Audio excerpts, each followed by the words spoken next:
चलिए, हमने पिछले लेक्चर में सेक्शन 183 तक कवर किया था। आज हम सेक्शन 184 बीएनएसएस से 196 तक कवर करने की कोशिश करेंगे। चलिए, सेक्शन 184 बात करता है medical examination of rape victims. तो विक्टिम्स को याद रखेंगे, विक्टिम्स को 24 घंटे के अंदर गवर्नमेंट डॉक्टर या रजिस्टर्ड मेडिकल प्रैक्टिशनर के पास भेजना कंपलसरी है।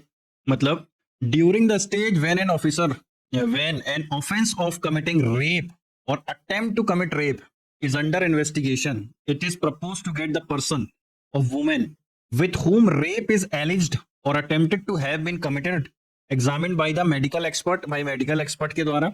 रजिस्टर्ड मेडिकल प्रैक्टिशनर होगा, एम्प्लॉयड कहाँ होगा, किसी भी हॉस्पिटल में जो कि गवर्नमेंट या लोकल अथॉरिटी के द्वारा चलाया जा रहा हो। And in the absence of such practitioner other registered medical practitioner with the consent of such women. अच्छा, अब जो ये रिपोर्ट बनाई जाएगी, इस रिपोर्ट में क्या क्या होगा ये देखो भाई। रजिस्टर्ड मेडिकल प्रैक्टिशनर जो होगा एक रिपोर्ट बनाकर दे रहा है, उसमें क्या होगा? उस पर होगा सबसे पहले विक्टिम का नाम और एड्रेस, विक्टिम की age, DNA profiling sample, injuries on body, mental condition और सारे के सारे रिलेवेंट डिटेल्स, ये सारी की सारी रिपोर्ट में होंगी। इसका सबसेक्शन 3 कहता है रिपोर्ट में रीजंस फॉर कंक्लूजन लिखना होगा। मतलब ईच कंक्लूजन का रीजन लिखना होगा। सबसेक्शन 4 कहता है कि रिपोर्ट में कंसेंट का मेंशन कंपलसरी है।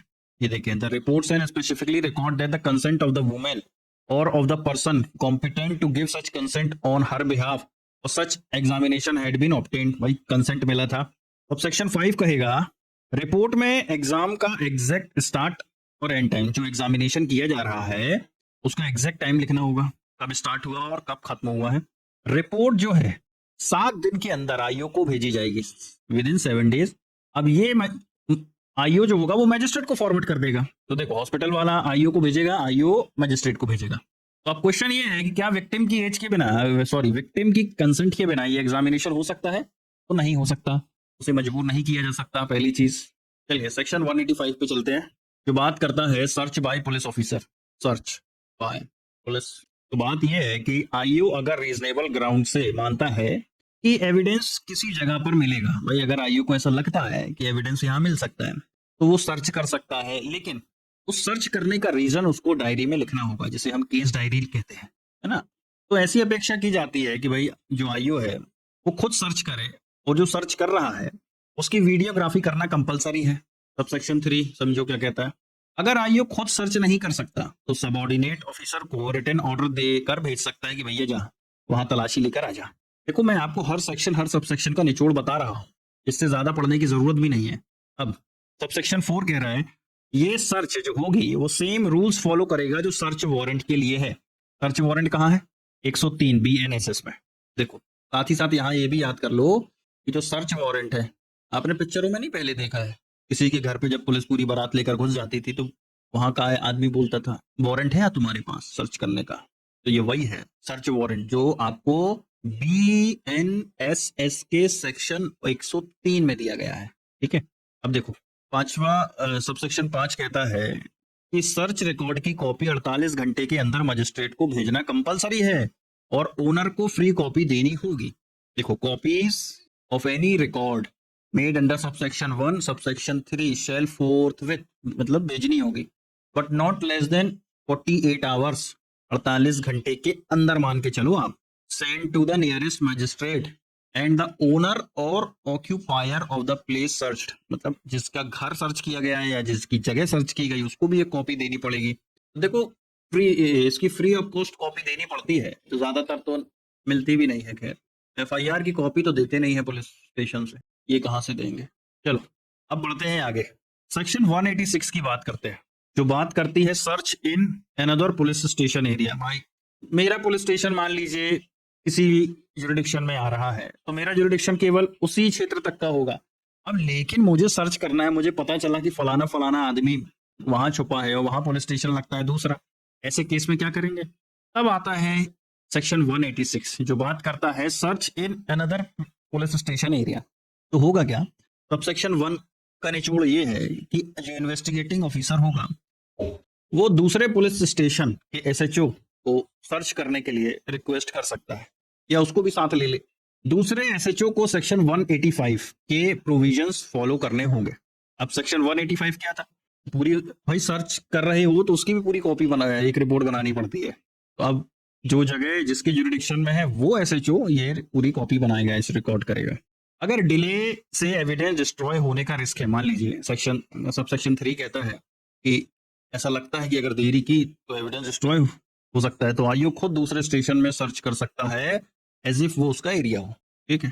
सबसेक्शन 4 कहता है आईओ को तुरंत लोकल एसएचओ और मजिस्ट्रेट को नोटिफाई करना होगा, प्लस सर्च लिस्ट भेजनी होगी, है ना। अब ऐसा नहीं कि सीधे सर्च करके निकल लिए, नहीं, बताना पड़ेगा उस एसएचओ को जिसके ज्यूरिडिक्शन में वो एरिया आता था, और भाई मजिस्ट्रेट को भी तो कॉपी भेजनी पड़ेगी और नोटिफाई करना होगा कि भाई सर्च लिस्ट ये मुझे सर्च करने से मिला। और जानते ही हैं आप कि जिसकी जगह सर्च करोगे उसको फ्री कॉपी देना तो कंपलसरी है। चलिए सेक्शन 187 पर चलते हैं। सेक्शन 187 बात करता है मेरे काबिल दोस्तों रिमांड के बारे में। मतलब ऐसे समझो, रिमांड मतलब सीधी बात है कि डिटेंशन बियॉन्ड 24 आवर्स, वही तो रिमांड कहलाएगी। मतलब सीधा बात है, procedure when investigation can not be completed in 24 hours, 24 घंटे के अंदर तुम इन्वेस्टिगेशन नहीं कर पाए, फिर क्या करोगे? तो समझो इसका सबसेक्शन 1 समझो पहले। अगर 24 घंटे में इन्वेस्टिगेशन कंप्लीट नहीं हुई तो आईओ एक्यूज को और केस डायरी को नियरेस्ट जुडिशियल मजिस्ट्रेट के पास भेजेगा। भाई एक्यूज को और केस डायरी को। अब आपको मालूम है केस डायरी में जो आईओ होता है वो क्या लिखता है।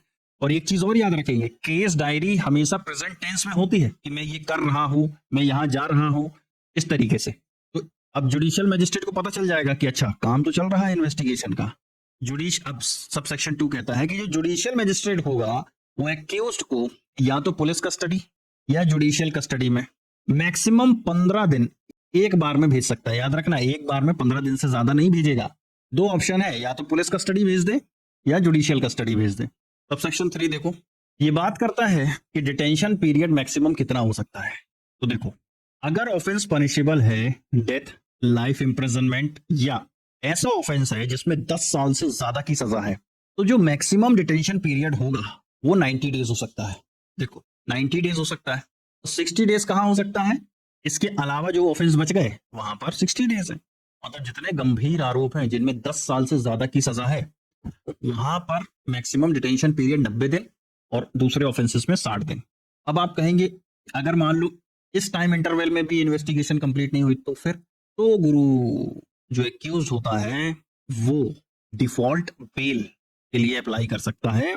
यहाँ कॉन्सेप्ट आता है रिलीज ऑन बेल, और ये बेल कौन सी है? डिफॉल्ट बेल बोलते हैं इसको।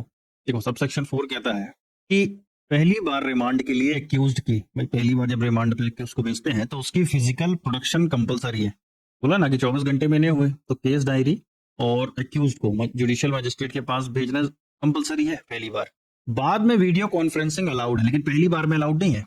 सबसेक्शन 5 को समझो, जो सेकंड क्लास मजिस्ट्रेट होता है जुडिशियल मजिस्ट्रेट क्लास 2, वो तब तक रिमांड ऑथराइज नहीं करेगा जब तक हाई कोर्ट से एम्पावर ना हो। याद रखना भैया कि जुडिशियल मजिस्ट्रेट क्लास 2 जो होता है वो तब तक रिमांड को ऑथराइज नहीं करेगा जब तक उसे ऐसा करने के लिए हाई कोर्ट एम्पावर ना कर दे। तो देखो इसका एक्सप्लेनेशन समझो। कहता है एक्सप्लेनेशन कि बेल फर्निश होने तक डिटेंशन कंटिन्यू रहेगी इवन इफ 60 दिन या 90 दिन क्रॉस हो जाए।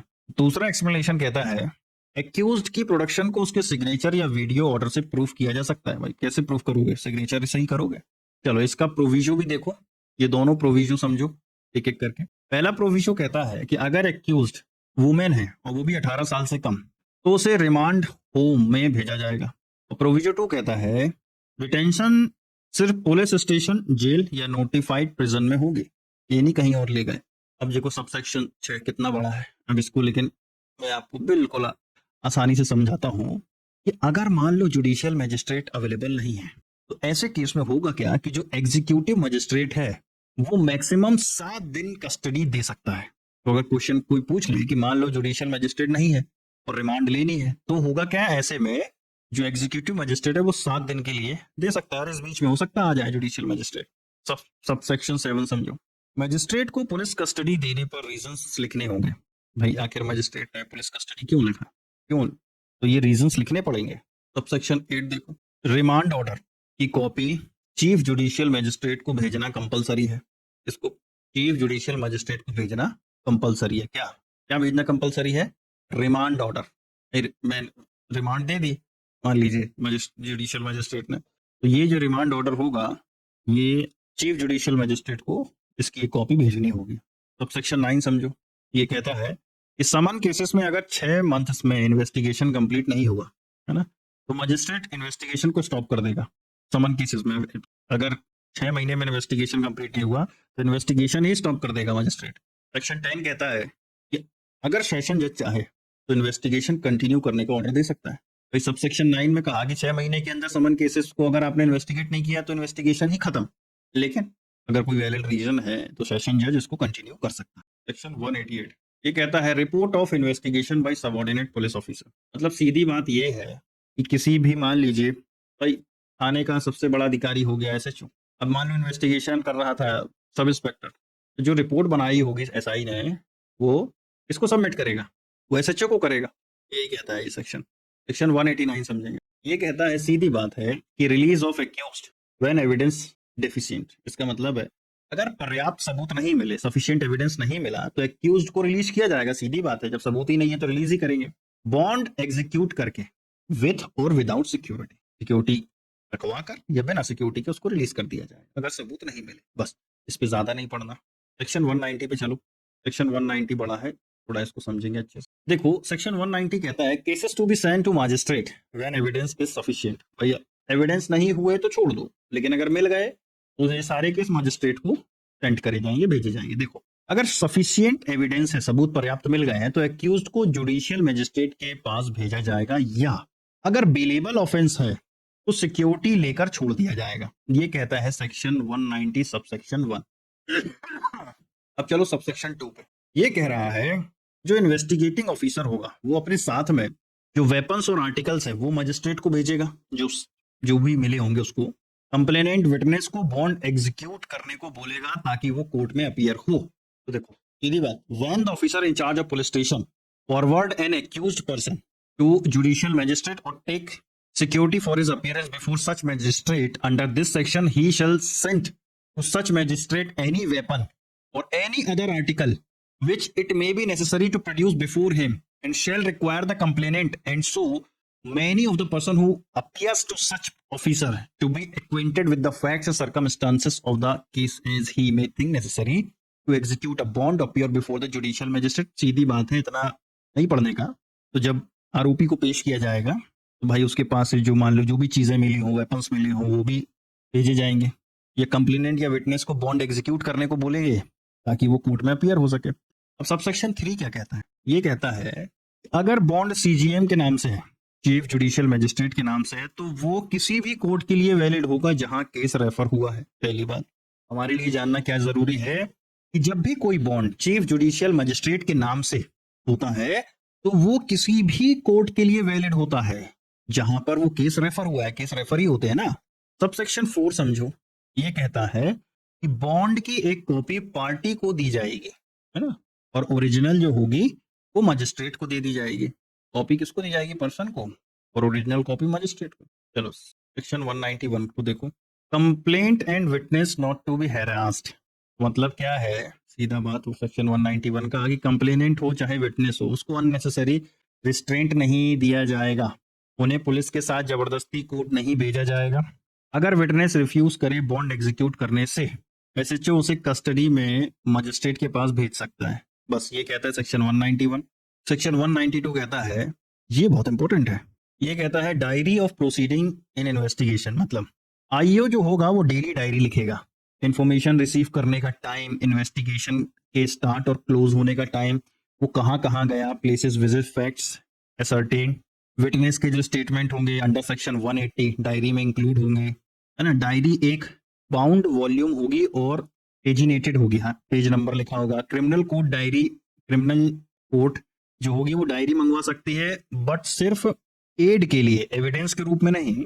एक्यूज जो होगा वो डायरी को देखने का हक नहीं रखता, केवल कॉन्ट्रडिक्शन के लिए है अंडर सेक्शन 148 और 164 ऑफ पीएस। बस इसमें ये लिखा है। मतलब ये बात करती है केस डायरी सीडी जो हर आईओ अपनी पास रखता है और अपेक्षा की जाती है कि वो हर समय इसको अपने पास रखे। अब समझेंगे सेक्शन 193 को। Report of police officer on completion of investigation, जिसको हम आम बोलचाल की भाषा में चार्जशीट कहते हैं दोस्त। तो भैया सब सेक्शन 1 कहता है कि इन्वेस्टिगेशन बिना किसी डिले के कंप्लीट होगी, जो हो ही नहीं पाती है ज्यादातर। तो सब सेक्शन 2 कहता है कि सेक्सुअल ऑफेंसेस जो होते हैं अंडर सेक्शन 64 से 71 ऑफ बीएनएस पॉक्सो एक्ट के सेक्शन 4, 6, 8, 10, तो इनका जो इन्वेस्टिगेशन होगा ये 2 महीने के अंदर कंप्लीट करना जरूरी है। सब सेक्शन 3 कह रहा है ना, जो अब आप कहोगे कि ये चार्जशीट है, तो चार्जशीट भी एक तरीके की क्या है, रिपोर्ट ही तो है। तो इस रिपोर्ट में ये सारी डिटेल्स होनी चाहिए। क्या? पार्टीज का नाम, the nature of the information, information का नेचर कैसा है, witness list, offences by whom, offence, accused arrested है या नहीं, एक्यूज्ड बेल पे रिलीज हुआ है या बॉन्ड पे, अगर एक्यूज्ड कस्टडी में है तो उसका मेंशन करना होगा, विक्टिम का मेडिकल एग्जामिनेशन रिपोर्ट अगर रेप केसेस है तो, ये सारी चीजें। और क्या होगा, देखो आईओ को विक्टिम या इन्फॉर्मेंट को 90 दिन में इन्वेस्टिगेशन प्रोसेस बताना होगा। याद रखो एक चीज, आईओ मतलब इन्वेस्टिगेटिंग ऑफिसर को, पीड़ित को या जानकारी देने वाले को 90 दिन में इन्वेस्टिगेशन प्रोग्रेस बताना होगा। और क्या कहता है इस सेक्शन में तो और क्या लिखा है, इन्फॉर्मेंट को एक्शन टेकन, इंफॉर्मेशन देनी कंपलसरी है। जो जानकारी दे रहा है उसको बताना जरूरी है कि उसकी जानकारी पर क्या क्या एक्शंस लिए गए हैं। सारे रिलाइड डॉक्यूमेंट्स और विटनेस स्टेटमेंट्स मजिस्ट्रेट को भेजने होंगे। अगर स्टेटमेंट का कोई हिस्सा इररिलेवेंट है तो आईओ जो होगा मजिस्ट्रेट को रिक्वेस्ट कर सकता है कि एक्यूज्ड को कॉपी सप्लाई ना हो। रिपोर्ट और डॉक्यूमेंट की सफिशिएंट कॉपीज मजिस्ट्रेट को देनी होंगी ताकि एक्यूज्ड को सप्लाई की जा सके under section 230, electronic supply valid है। तो देखो एक चीज क्या कहता है यहाँ पर, याद रखेंगे कि रिपोर्ट और जो डॉक्यूमेंट है इसकी सफिशिएंट कॉपीज मजिस्ट्रेट को देनी होगी ताकि एक्यूज्ड को सप्लाई की जा सके। मतलब अंडर सेक्शन 230 बीएनएसएस ये क्या कह रहा है, supply of reports and documents to the accused. Further investigation court की परमिशन से हो सकती है विद इन 90 डेज। लेकिन एक चीज याद रखेंगे, जो फर्दर इन्वेस्टिगेशन होगी वो कोर्ट की परमिशन से हो तो सकती है, लेकिन विद इन 90 दिन कंप्लीट करनी होगी। 90 दिन के अंदर इसे कंप्लीट करना होगा। ये सब कुछ इतना सारा हमने डिटेल में पढ़ लिया। अब समझते हैं हम सेक्शन 194 को। सेक्शन 194 कहता है सीधी बात, police to inquire a report on suicide, police to inquire and report on suicide, जो बात करता है इंक्वेस्ट के बारे में। इंक्वेस्ट अब ध्यान से समझेंगे, अगर सुसाइड, किलिंग, एक्सीडेंट या सस्पिशियस डेथ है, अगर सुसाइड है, किलिंग है, एक्सीडेंट है या सस्पिशियस डेथ है तो एसएचओ तुरंत एग्जीक्यूटिव मजिस्ट्रेट को इन्फॉर्म करेगा और साइट पर जाकर रिपोर्ट बनाएगा, इंजरीज, वेपन्स डिस्क्राइब करेगा और इसी रिपोर्ट को इंक्वेस्ट रिपोर्ट कहा जाता है। ये रिपोर्ट एसएचओ और विटनेस साइन करेंगे और 24 घंटे में डीएम या एसडीएम को भेजेंगे। देखो अब स्पेशल केसेस भी हैं इसमें कुछ। देखो women suicide within 7 year of marriage, ये स्पेशल केस है। Death of women within 7 years in suspicious circumstances, relatives का request, cause of death doubtful हो, एसएचओ को लगे कि नेसेसरी है बॉडी पोस्टमार्टम के लिए भेजना कंपलसरी है, इंक्वेस्ट करने का पावर डिस्ट्रिक्ट मजिस्ट्रेट, एसडीएम और ऑथराइज्ड एग्जीक्यूटिव मजिस्ट्रेट के पास होता है। इंक्वेस्ट रिपोर्ट तो याद रखेंगे, inquest report section 194 of BNSS में है। Section 195, power to summon person for inquest, SHO witness को बुलवा सकता है। सब सेक्शन 1 कहता है कि जो एसएचओ होगा वो विटनेस को बुलवा सकता है जो फैक्ट से परिचित है, एक्वेंटेड है। Same protection as under section 179, मतलब 179 में क्या था कि कोई भी महिला, वृद्ध, माइनर या डिसेबल्ड को नहीं बुलाया जाएगा। अगर केस में कॉग्निजेबल ऑफेंस नहीं निकलता, सब सेक्शन 2 कहता है अगर केस में कॉग्निजेबल ऑफेंस नहीं निकलता तो उन्हें मजिस्ट्रेट के सामने अटेंड करने को कंपेल नहीं किया जा सकता। आज का हमारा लास्ट सेक्शन जो बात करेगा inquiry by magistrate into cause of death. मतलब देखो सब सेक्शन 1 कहता है अगर वुमेन की suspicious death with in 7 year of marriage है तो जुडिशियल मजिस्ट्रेट इंक्वायरी करेंगे और ये कंपलसरी होगी। और दूसरे सस्पिशियस केसेस में जुडिशियल मजिस्ट्रेट इंक्वायरी कर सकते हैं। अगर कस्टोडियल डेथ, डिसअपियरेंस या रेप है तो जुडिशियल मजिस्ट्रेट इंक्वायरी मैंडेटरी होगी। अगर जरूरत लगे तो मजिस्ट्रेट बॉडी को एक्सह्यूमेशन ग्रेव से निकालना, एक्सह्यूमेशन का मतलब होता है ग्रेव से निकालना, कब्र में हो अगर उसको निकालने के ऑर्डर दे सकता है। रिलेटिव्स को इन्फॉर्म करना कंपलसरी है और उन्हें इंक्वायरी में प्रेजेंट रहने का चांस देना होगा। पोस्टमार्टम के लिए बॉडी 24 घंटे में सिविल सर्जन या क्वालिफाइड डॉक्टर के पास भेजना होगा। देखो रिलेटिव का मतलब यहाँ पर बराबर है पेरेंट्स के, चिल्ड्रन, ब्रदर, सिस्टर, स्पाउस, कोई भी। तो आज हमने पूरे सेक्शन 173 से 196 तक देखा। उम्मीद है आपको ये चैप्टर आसानी से समझ में आ गया होगा। कहीं कोई दिक्कत जाए तो आप कमेंट में बताएं।